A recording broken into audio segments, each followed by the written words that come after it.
We want to have this big network of trustful companies and together with them create projects. And I think when we are standing strong together, we can make the whole tiny living industry more trustful, transparent, but also more known. The tiny house movement in the United States seems to get all of the attention, but there are people, groups, and advocates all around the world working to make tiny living possible. Enter Miranda and Jan from Tiny Living Alliance. The Tiny Living Alliance is working to make your relationship with builders more transparent and trustworthy through several tools and initiatives through their website. In this interview, we'll learn about what Tiny Living Alliance does, how they do it, and why Miranda and Jan started it in the first place. I hope you stick around.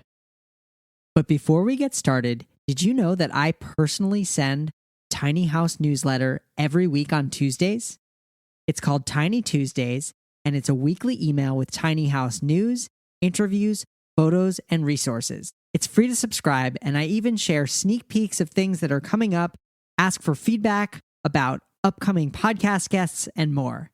It's really the best place to keep a pulse on what I'm doing in the tiny house space and also stay informed of what's going on in the tiny house movement.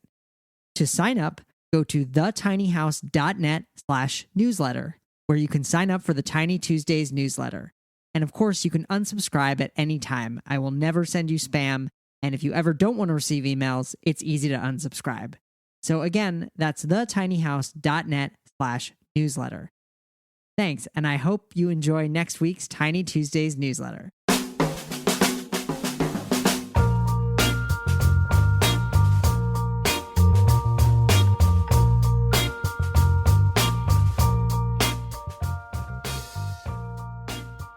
All right, I am here with Miranda and Jan from Tiny Living Alliance.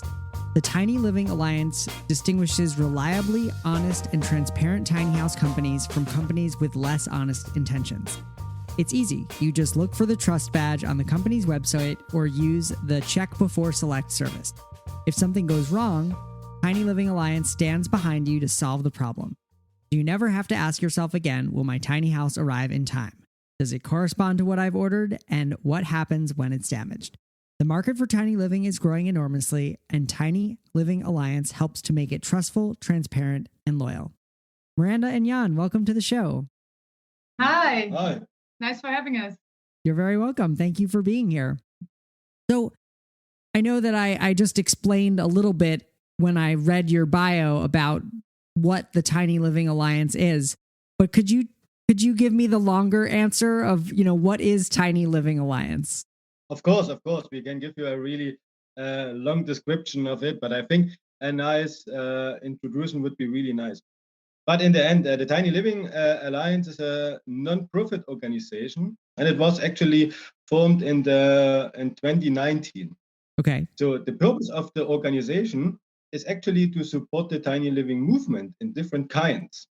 So, for example, at one project, what we can tell you and where the Tiny Living Alliance helps with is the project of an alternative living for elderly people.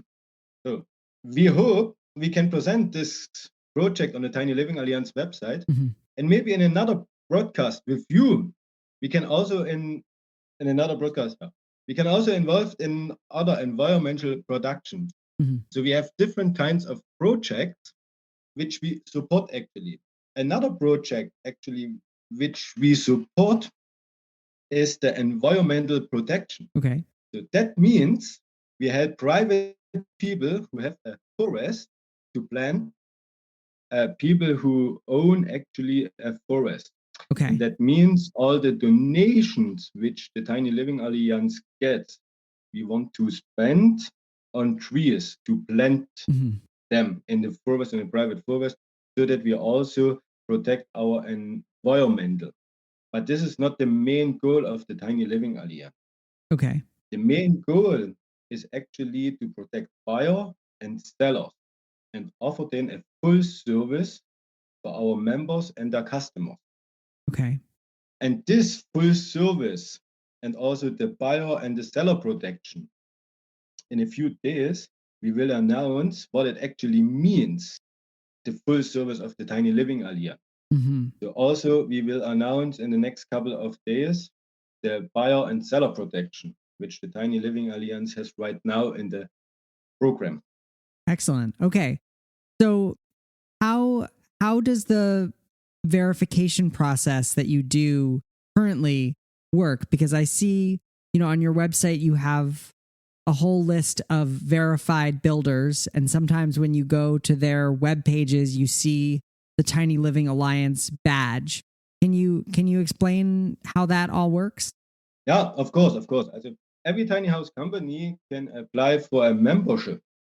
And the tiny house company have to agree some guarantees to the end customer. For example, each product and service has to be a clear description that corresponds to the reality, as well as the customers understandable guarantee policy. So that means that all the companies who has the trust badge on the website and are verified from the Tiny Living Alliance, they offer the end customer a clear order process. The prices are really clear, so no hidden cost. Then a careful handling with all the personal data. So if you don't want to have a newsletter, or if you want that your data should be deleted, then they offer this kind of service. And also that you can get easy in contact with them, that they are open and that you don't have a long holding line, for example, which you have sometimes in banks or in some other companies. And of course, the implementation of the trust badge should also be done. Okay.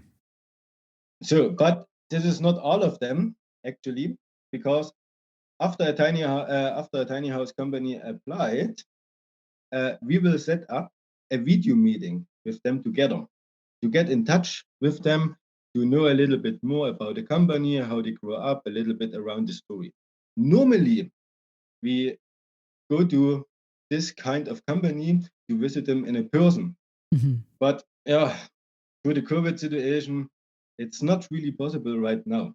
And in this time, in the meantime, the tiny house company has time to implement the trust badge on her website to provide the end customer the service of the Tiny Living Alliance. For example, the buyer protection, which I talked a little bit in preview, a little bit of the financing, which the Tiny Living Alliance also support in the next couple of days, and to give all the customers, the end customer from the tiny house manufacturer, also the support from us. So we stay behind them. We stay behind the end customer and also behind the members. Okay.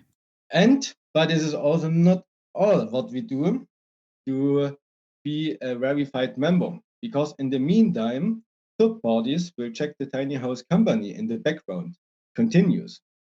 So that means all the companies who applied for a membership, other companies which work together with them, they will check the companies all the time. Wow. Okay. How long has the Tiny Living Alliance been doing this verification work? So the Tiny Living Alliance is actually started in 2019. And to tell the whole story, we have to go a bit more further back. Okay. So we both have been living in a tiny house in the Netherlands for about 5 years now. And yeah, back then we were looking for a tiny house, and we got in contact with, we searched, of course, on the internet for lots of tiny house builders, and we got in contact with one, and we thought this person was really, trustworthy, we would say. But during the process, we came across some problems, and so I don't want to tell you the whole story, but in the end, we've got a tiny house and we are living in it very happy. But we did learn a lot from this and from the whole process. And the Tiny Living Alliance actually started when we were traveling and came across other people which had the same mindset as us. So also people that are not materialistic and who also like to experience life more than buy a big house, a big car, and everything.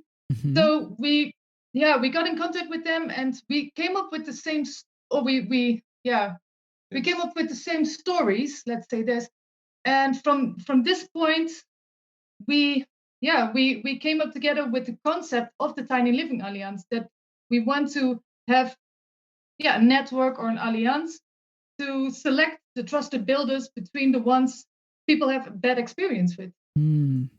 And that, I can imagine that it would be, it could be difficult to go from having this idea to actually convincing companies to apply and to want to be a part of it, and just to gain people's trust. What was that process like? The project, I have to say, at the beginning, when we come back actually after our traveling, and also with the whole information which we got from other people and also other people from around the world, and all this, it was quite really hard for us to build up, to set up, to form an alliance, a Tiny Living Alliance, because have a look in the beginning. We have to found some investors, for example, who want to support us, who want gives us the money to let everything grow, because every service what the Tiny Living Alliance provide right now, it costs also money. Also, we have also to talk about the fact of the price.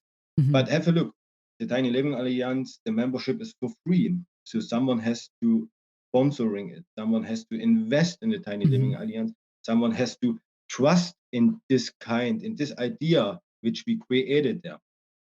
So after a while, we found really nice people. They invest in this kind of idea. So we built up the Tiny Living Alliance. And right now we work with quite a few people also in other countries together with a web develop team, with a marketing team, so that it's everything, really nice and close together, so that it's getting a round shape for everyone, for our members, for the end customers, and also that we bring the movement a little bit further, which is really nice because we need it. We need to bring the movement further. And of course, to find members, they are open for such a new thing, because lots of companies today, they are quite busy with building tiny houses. They don't have interest in this, or they are really conservative. I have to say, also really backwards and say, oh, there's something new. I don't want to be a member. So it is really hard, I have to say, to get members in there. But after a while, I have to say, right now, we got quite a few more members and more members. So the Tiny Living Alliance is growing, but also the thanks of the investors and also of the team which stays behind the Tiny Living Alliance, and also with all the connection which the Tiny Living Alliance have right now. For example, with this my son, with William, for example, or with Betsy from America. It's also a really nice thing to make this everything happen and to show the end customer that they actually can choose between trustworthy and transparent companies, so that they have something to see. Okay, I can go to this company. When I go to this company, I get this service from the Tiny Living Alliance. I get support. I get a buyer protection, maybe also financing, and so on. And I think the Tiny Living Alliance is right now just at the beginning. And we are really looking forward in the future to make it more and more, better for the whole movement. For the whole tiny house movement, for the whole tiny living movement. So when somebody works with a builder who is a member of the Tiny Living Alliance, does Tiny Living Alliance ensure that the tiny house is being built to any specific standards, or is that still between the client and the builder? No, we have to say as Tiny Living Alliance. Also, we give all the members, they have the possibility to send us certain standards to which they are belong or following for the whole building process. But of course, we have also to look at it and say that we right now, it is not possible to ensure that a tiny house will build to a certain standard. Because no one can check the whole building process 24 hours. Sure. And this is also a fact which we have to trust. But I think that it's not actually the point. because a trustworthy and transparent company will follow a certain standard. And in case something goes wrong, they can contact the support team of the Tiny Living Alliance, and we protect them. And also, we protect other people for this kind of company. Yeah. And I've just heard so many examples of people just from small to large problems, like some major problems like builder going out of business and not finishing the house. That'd be a big, huge problem, but all the way down to just small things like the builder didn't do the plumbing the way that they said they would, or just certain things are not quite what the customer expected. How does Tiny Living Alliance handle complaints like that? And the first step, I have to say, with the new service of the Tiny Living Alliance, with the buyer protection. Mm-hmm. So that means the Tiny Living Alliance gives the possibility to the end customer and also to one of our members to protect them to each other. Mm.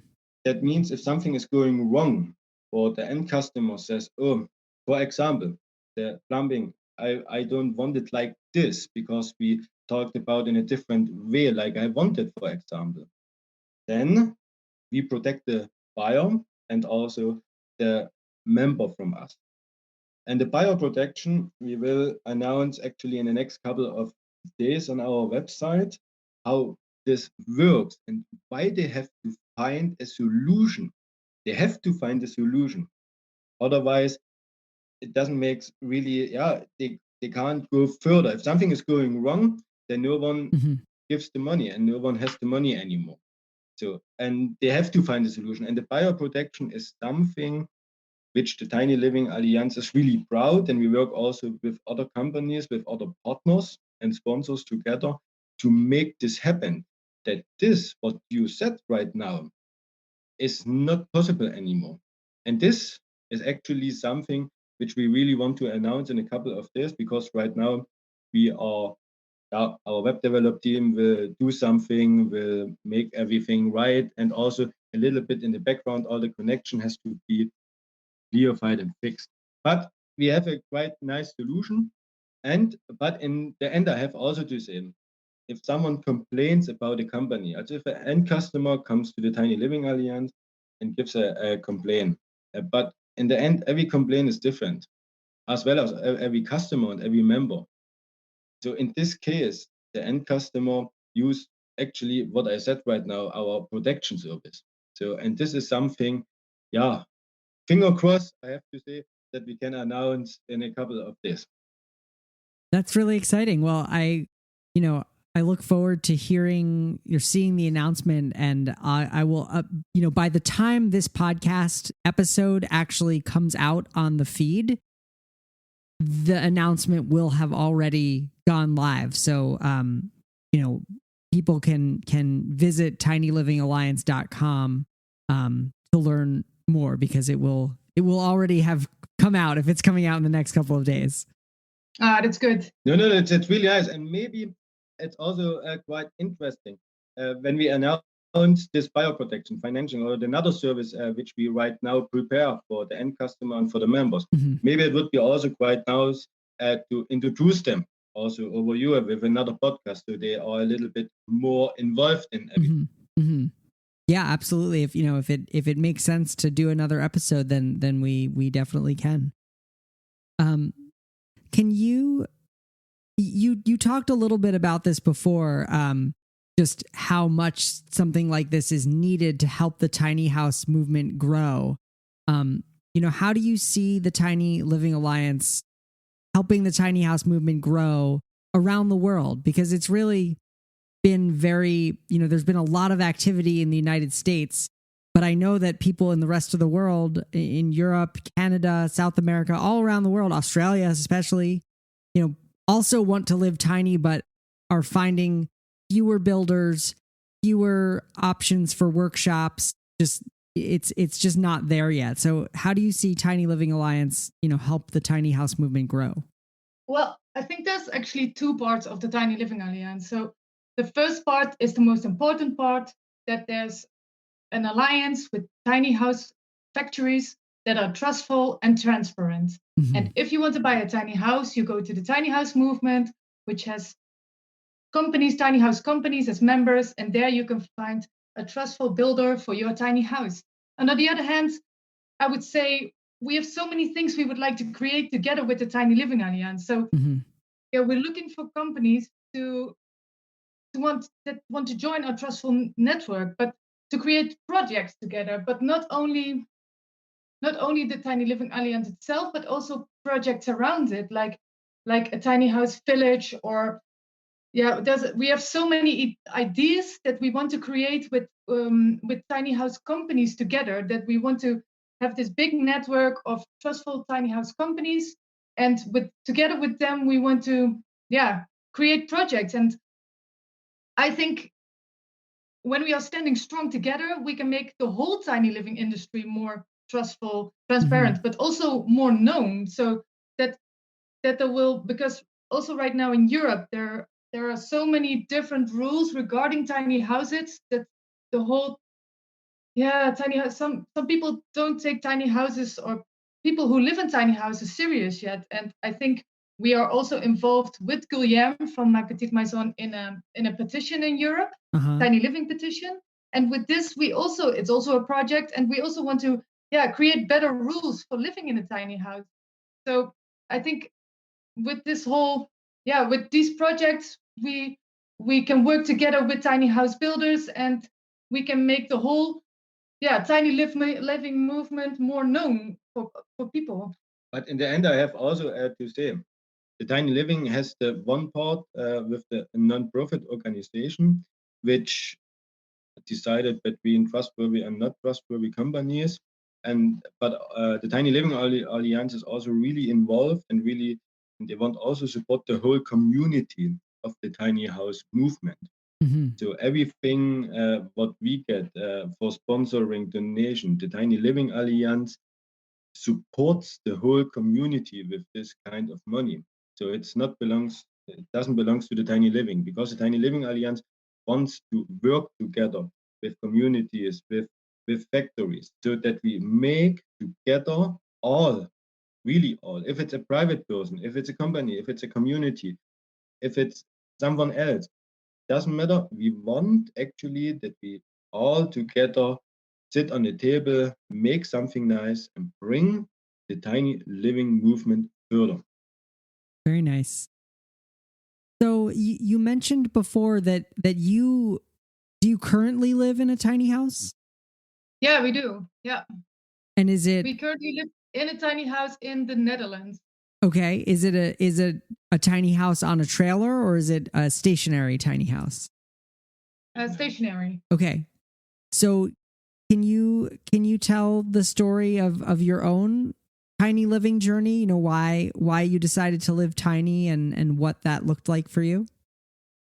Yeah. So I would say we've never been the kind of people that would live in an apartment in a big city.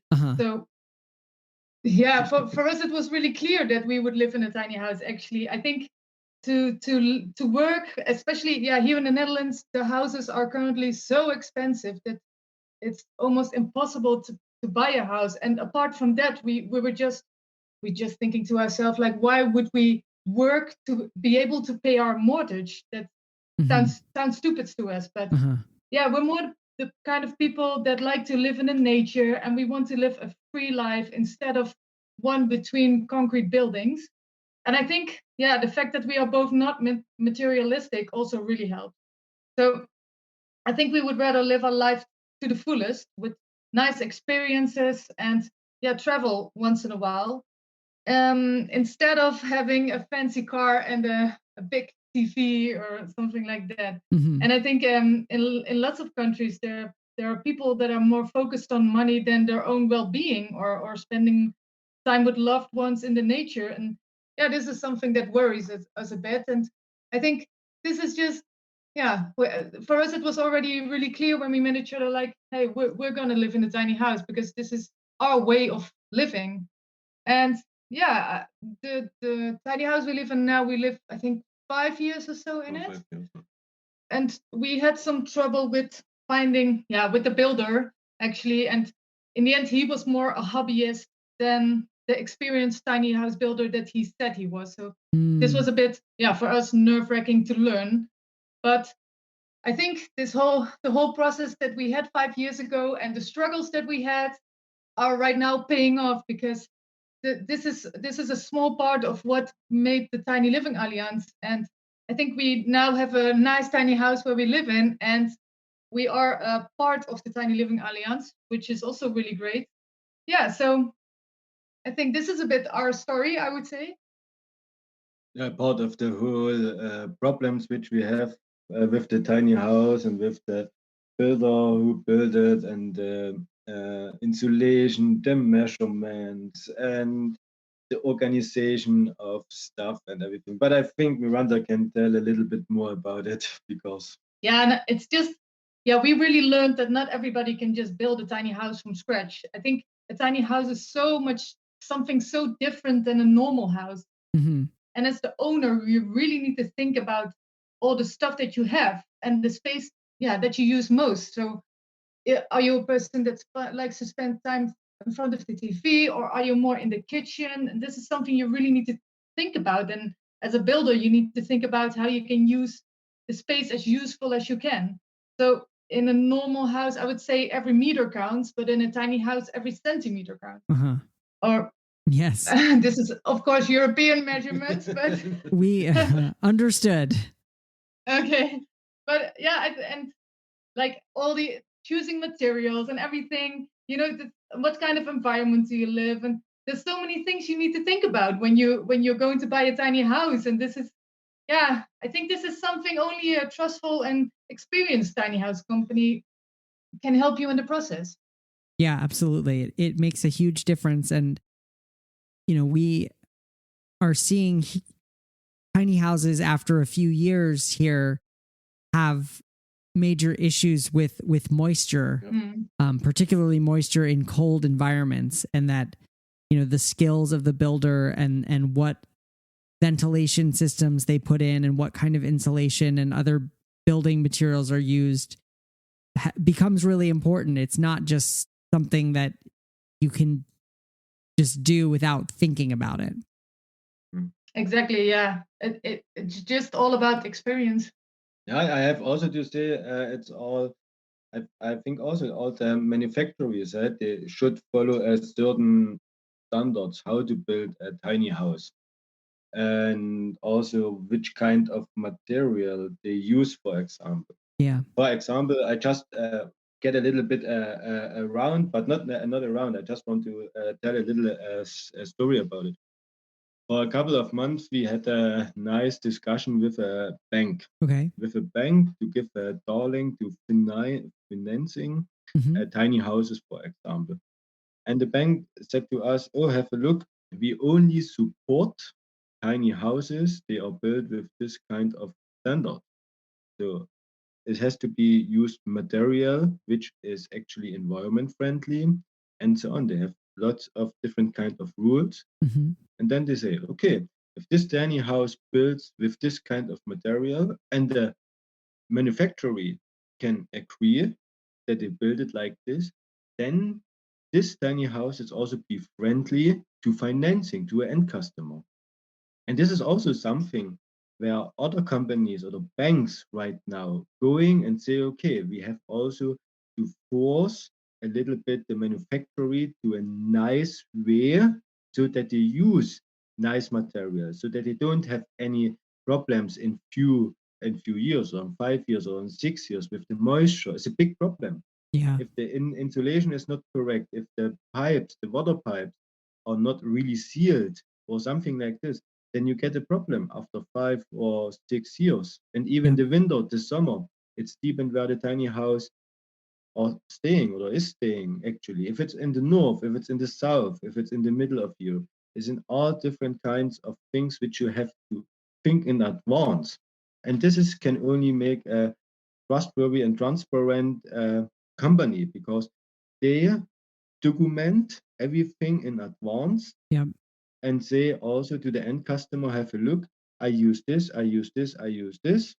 material, for example, but it could be possible that in 5 or 10 years, this material is not so good anymore.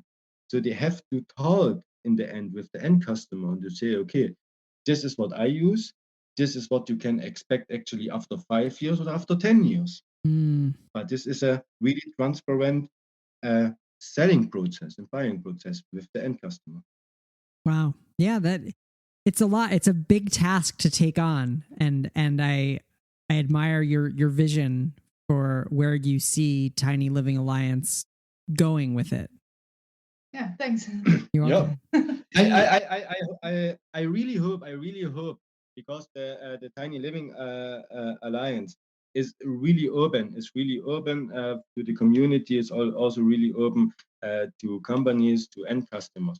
Because the Tiny Living Alliance shouldn't belongs to only one. The Tiny Living Alliance is actually an organization, a non-profit organization who should belongs to everyone. So that means the Tiny Living Alliance is something where also the communities can join, where also private people can join, where also other people can join.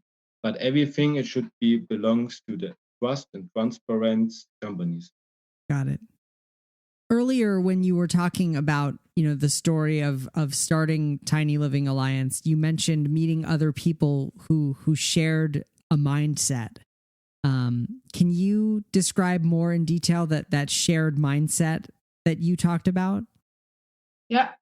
So we've met actually lots of people during traveling, and yeah, you come across people with the same mindset, and I think this is all what we talked about earlier before, that we're just not so materialistic people, and I think this is something, yeah, that have all the people that live in a tiny house just have these, yeah, they're quite alike, I would say, because they, in the end, I think they're not willing to spend their life in a city working every day just to pay their rent. And right. I think these are the kind of people that like to live with something small, but with lots of nature around them and with lots of free space, with like-minded people, and they more want to have a campfire evening and talk about things that are going on in this world instead of going to bed early because they have to work again tomorrow morning. But I have also to say, we also see at the Tiny Living Alliance that because of our project for the elderly people, so we also support and help a community for elderly people, that we have two kinds of people. One which Miranda actually explained, and also we have also to think about our elderly people. Also, maybe our parents when they are getting older, when they are 17, when they're 75, what they do actually. It would be really nice when they live in a tiny house community, because in the end, they need something to do for the community. They need a task to do something so that we can also a little bit force, or that we can increase, not increase, a little bit take higher the health of the elderly people. Because we also see if you put elderly people, or if you see elderly people in one of this stone blocks house, I would say like this, I don't know the correct name right now, you see that the healthcare of them goes really fast down. But instead, what we see right now as the Tiny Living Alliance, when we put them in tiny houses in a little community where they have his own garden, where they can communicate, where they can discuss, where they can do something, where they are really proud that they do something for the community, that they are useful, then the health of the elderly people goes really high and they are really happy. And even with little childs and babies, they are so nice to them. And I have to say, this is also something which we have also to see. We don't have, we shouldn't see the young people. We should also see the older people, because they was the one who grew up as well, and we should give them something back. Yeah. Yeah. And that's, we're seeing tiny houses as a wonderful, way to prevent elderly people from having to go live in, these bigger facilities and potentially stay on their property, stay nearer to family. And there's just so many different uses and ways that tiny houses can help there. Exactly. And you say it right now. In the big facilities, you can see that the elderly people, they don't happy anymore because they have a feeling for unused, that they're not used anymore for the community. But if we can make also with them a community and put them together so they are useful and they get happy, the feeling of them, they grow a little bit more. And the healthcare is really nice. They are really healthy. So, and I think we should make it also with them and also with the younger people, also with the mid-range people. I think all of them, they have a different mindset, what it means to live tiny. Fantastic. Well, is there anything else that you want to tell the listeners about before we wrap up? I think just that we had a really nice talk with you, and all the things we talked about. I think, as you can see, you were quite enthusiastic about everything. But yes, we were really, we're looking for companies that want to join the Alliance and want to create nice projects with us together. What is the process like for a company? If there are any builders or other tiny house companies listening, what's the process like for becoming verified and joining? Yeah, so it's actually really easy. If there's builders out there that say like, I want to be a part of this trustful alliance, of this trustful network, just go to the website of www.tinylivingalliance.com. And on the right top corner, there's a button which brings you to the information for companies, and also to just a form that when you fill out the form, you can become a member. Great. Well, Miranda and Jan, thank you so much for being a guest on the show today. I'm excited to share this with the listeners and encourage people to read that announcement, which I am assuming is already up on your website by the time people are listening to this. Probably, yes. Well, thank you so much. And we just want to apologize for our not so nice English. Our English is not our mother language. So I hope everybody could understand it well. And if you have any questions, please get in contact with us. Thank you so much to Miranda and Jan from the Tiny Living Alliance for being guests on the show today. You can find the show notes, including a complete transcript and links to the Tiny Living Alliance at thetinyhouse.net/188. Again, that's thetinyhouse.net/188. Well, that's all for this week. I'm your host, Ethan Waldman, and I'll be back next week with another episode of the Tiny House Lifestyle Podcast.